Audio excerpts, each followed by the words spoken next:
just for those who aren't familiar with you, you were once in the top 10 in the world, and you're a heavyweight boxer, and you once had a 36-0 record with 34 by knockout, which is very impressive. I mean, I've done boxing for a year. I've never even had a proper fight beyond sparring. So to me, that is quite a feat. And It was it was a hell of a ride. I'll tell you that much. It was a crazy, crazy roller coaster of a ride.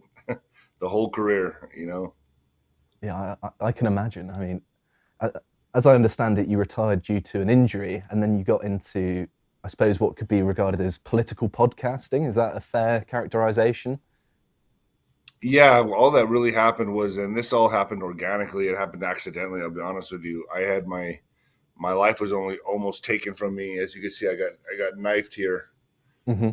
coming out of a bar, and everything just kind of exploded after that. My whole world, my whole reality just got hit with a nuclear bomb. They didn't take my life, but they took my career. Right. I was 36-0 at the time, and had a near death experience. Changed my life completely. I tried to get back into boxing. I got knocked out. I was at that time I was 36-0, undefeated prospect. But I felt I was the best in the world. Um, Working my way up through the ranks. I was already in the top 10, won 6 championship belts. I was there, and I just wasn't able to rebound from that from them, slashing my throat. I took 369 stitches, tried to come back, I lost, and then tried to come back again, I lost again, and then I won my very last fight. And when that happened, I had back surgery, so my back went out. Like I remember, I knocked the guy down, and I ran to the neutral corner for the 10 count to start. And before I could even get to the neutral corner, I was like, I knew my career was over. My back just went out. Went into emergency back surgery. I had 2 emergency back surgeries. The last one, first one didn't work. The second one finally kind of worked, But I was never the same after that. That ultimately made me retire. When that happened, I went into a very dark period of my life. That was in 2015. But really, the dark period started a couple years before that. I would say like 2012, 2011, 2011 is when I got my face slit open, and then 12, 13, 14, 15. 15 is when I retired, and then up until about 2021 was really a hard time in my life, like a dark night of the soul. Uh, I hit rock bottom, found out rock bottom had a basement. You know, it was a tough time in my life, and I couldn't. I was just nothing was working for me. I had no direction. I always tell people it was like I went from hero to zero. I was Superman with a cape to all of a sudden the guy in a wheelchair or something, like just being spit and kicked on. Like it was an amazing experience. It was very humbling to see 2 different sides of humanity, to be treated like a superstar, like a god, and then be treated like a nobody. I fell into drinking and drugs. I was constantly at the bars getting drunk. I became the washed up fighter. That's really what happened to me, and I had no compass. I was just lost in the dark for a very long time, and hopefully some people can relate, because what happened to me was, not only was I having suicidal thoughts those entire 10 years. It was 10 years of darkness. And when I decided to finally quit drinking and pull the reins in, I had to really pray about it, and really I never really gave God a chance. I was always like, yeah, God never helped me. God never did this. I'm like, wait a second. I never really gave God a chance. I never really, I cannot really say I quit drinking or I did this and allowed God to work in my life. So I quit drinking. I'm now 3 years, 8 months sober, and my life is completely changed. It's a different life. I never would have thought I would have got into podcasting. That's something I never would have thought I was going to do. But uh, in 2020, when that pandemic hit, and I'll be careful what I say because I'm sure some of this goes on YouTube. Um, I I made a video that went viral, and when that happened, that video dealing with trafficking and things of that nature, I was talking about. It was very taboo. Very nobody even talked about it then. It was a lot about what Isaac Cappy was talking about before me, I know about that. and Yeah. yeah, and so I discussed it because I have friends in Hollywood, big actors, A-list actors, and I just said, hey, this is happening, and I discussed what was happening.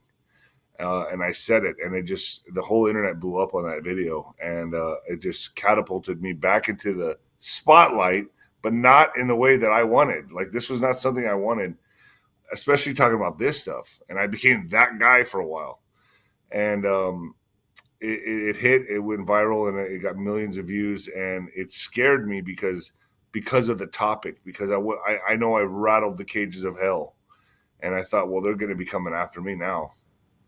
After that video, I just started doing a lot more interviews. I prayed about it, and I said, okay, do I want to embrace this or run from this? And I had to really pray about it, and I decided to embrace it. And I started going on more podcasts. Next thing you know, I'm learning how to work a computer. I'm learning how to work a microphone. I'm learning everything. Just like got thrown in the water, and then it took off from there.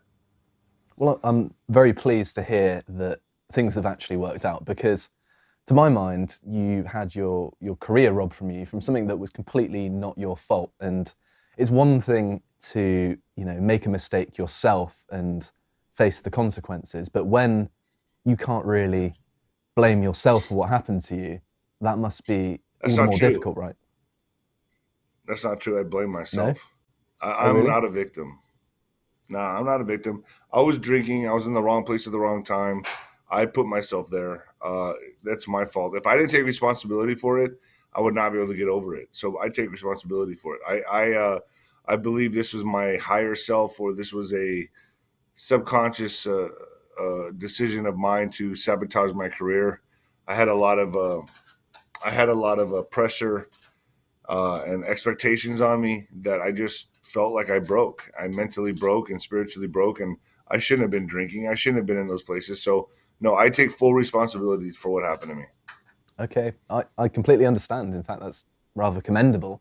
And there's one question that I thought would be quite interesting, and you're going to be probably taken a bit aback by it. But so in the 19th century, the Prussian general Karl von Clausewitz once said the iconic phrase, "War is a continuation of policy by other means."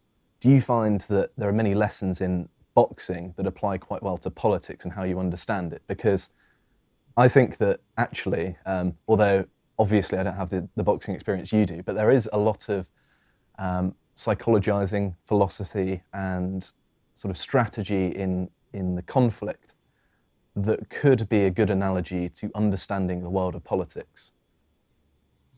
Yeah, because I have experience in battle, in war, because boxing is war. It's a high speed chess match, right? That you pay with either getting knocked out, you can pay with your life, you pay with hurt. And I've been doing it since I was 5 years old. And I was a relentless killer in the boxing ring. There was nobody that was as vicious as I was in the ring. I could think of like Mike Tyson and George Foreman, but I was right up there with them. Like I was a killer, and I learned ways how to beat guys. Like a lot of the secret in boxing is never let a guy dictate the pace. And I was able to outpace the guys or change the whole. It's like having a dancing partner. Someone's going to lead the dance. You always have to be the one to lead the dance, and people don't understand that. Like when you watch Mayweather fight or fighters like that, he leads the dance. He dictates the pace. That's fighters. Right when I see that happen, right off the get go, I'm like, oh, they're letting him dictate the pace, so they're going to lose. So when you let another fighter dictate the pace, that's how you lose.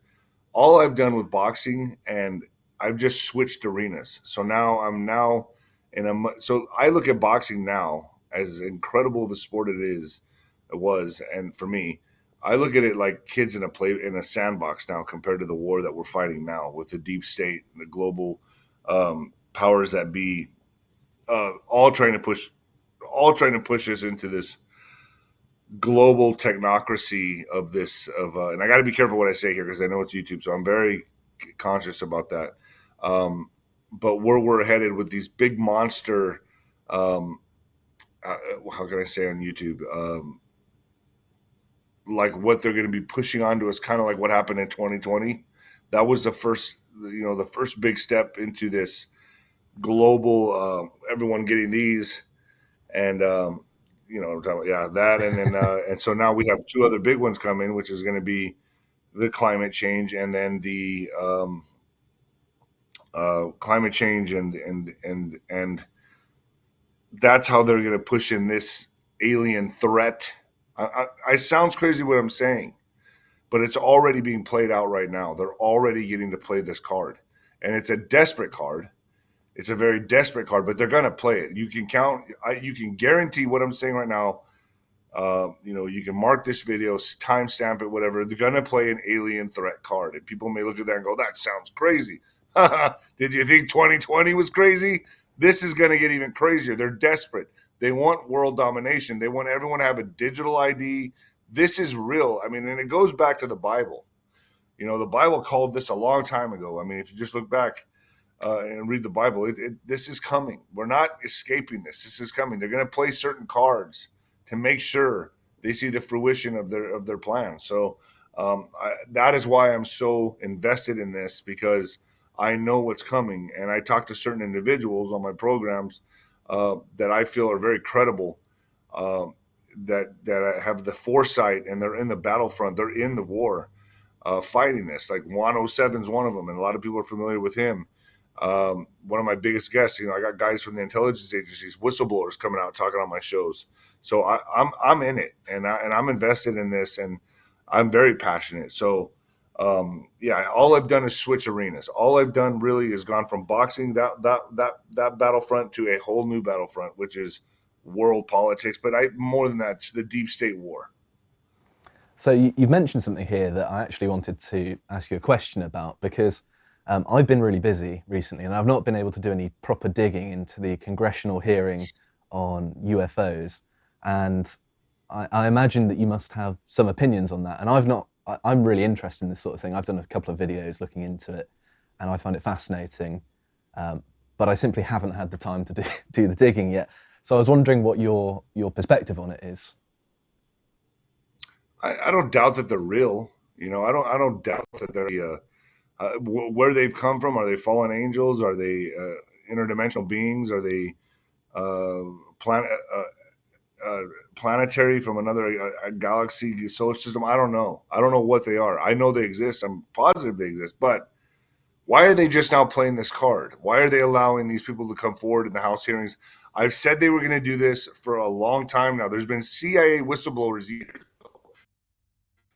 to play this card.